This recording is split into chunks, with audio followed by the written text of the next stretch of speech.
ليبيا مباشرة معنا سي عبد الرزاق المدب مدير مركز النهوض بالصادرات مكتب طرابلس ليبيا. مرحبا بك سي عبد الرزاق.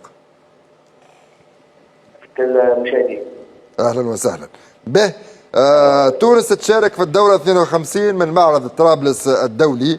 ناخذ من عندك فكرة لو سمحت على الجناح التونسي بماذا يزخر؟ الجناح التونسي تحية لك ساعة هنا. بالنسبة للمشاركة التونسية في الدورة 52 الدورة المئوية، جناح تونسي يضم 9 شركات في مساحة في حدود 200 متر مربع. كيف عندنا مشاركة للديوان الوطني للسياحة من خلال الممثلين تاعو التجارية بليبيا. فالمشاركة التونسية تأتي في إطار معناها استمرار تواصل المشاركة في الفعاليات، وخاصة معرض طرابلس الدولي اللي هو يعتبر مهرجان طرابلس الأكثر فعالية من حيث عدد الشركات المشاركة المحلية والأجنبية وعدد الزوار. طابع الجناح نتاعنا فيه الطابع التونسي، فيه الهوية التونسية، وحبينا تكون طابع يعكس معناها المشاركة التونسية في ليبيا. به المشاركة التونسية في ليبيا بالنسبة للشركات التونسية اللي غاديكا، نعرفوا احنا أن السلع التونسية عندها موقع لا بأس به على مستوى السوق الليبية.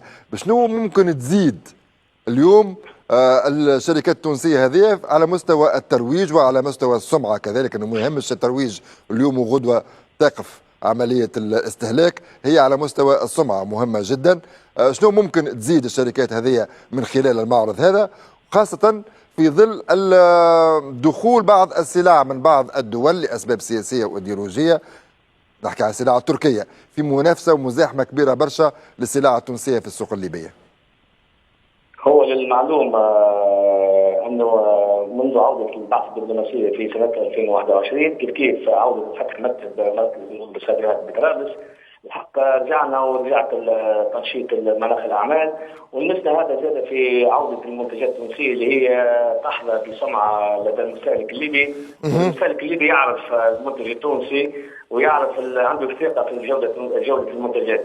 فمثل هذه الفعاليات هي تزيد تشبك رجال الاعمال وتزيد تساهم في تنشيط مناخ الاعمال وتزيد تحاول ولا تزيد ترفع في رقم التبادل التجاري بين البلدين، لان احنا نسعى اوكي انه المنتج الليبي والمنتج التونسي معروف لدى المشارك الليبي، لكن نحب نرتقي بهذه العلاقه الى مستوى الشراكه والتكامل الفعلي.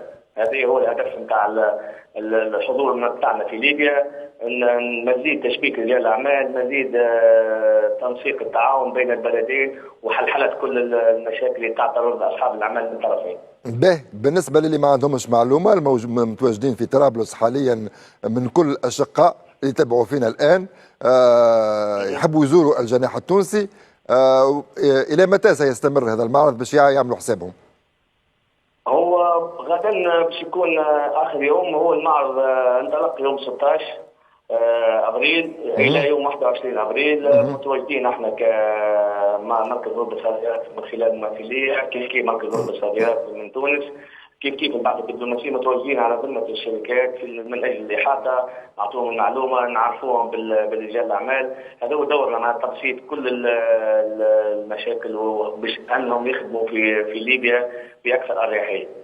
باهي، ما اذا نعاودوا نذكروا انه تونس ستسجل حضورها في المعرض اللي انت منتظم كما كنت تقول انت نهار 16 افريل الجاري حتى ال 21 حتى الغدوه، موجود في طرابلس تحت شعار صنع في تونس ميد ان تونيزيا، بتنظيم المركز النهوض بالصادرات وبالتنسيق مع سفاره الجمهوريه التونسيه في طرابلس والممثليه التجاريه التونسيه بالعاصمه الليبيه. سي عبد الرزاق المدب مدير مركز النهوض بالصادرات مكتب ليبيا، شكرا لك على المداخله معنا اليوم في رونديفو 9 المجازين.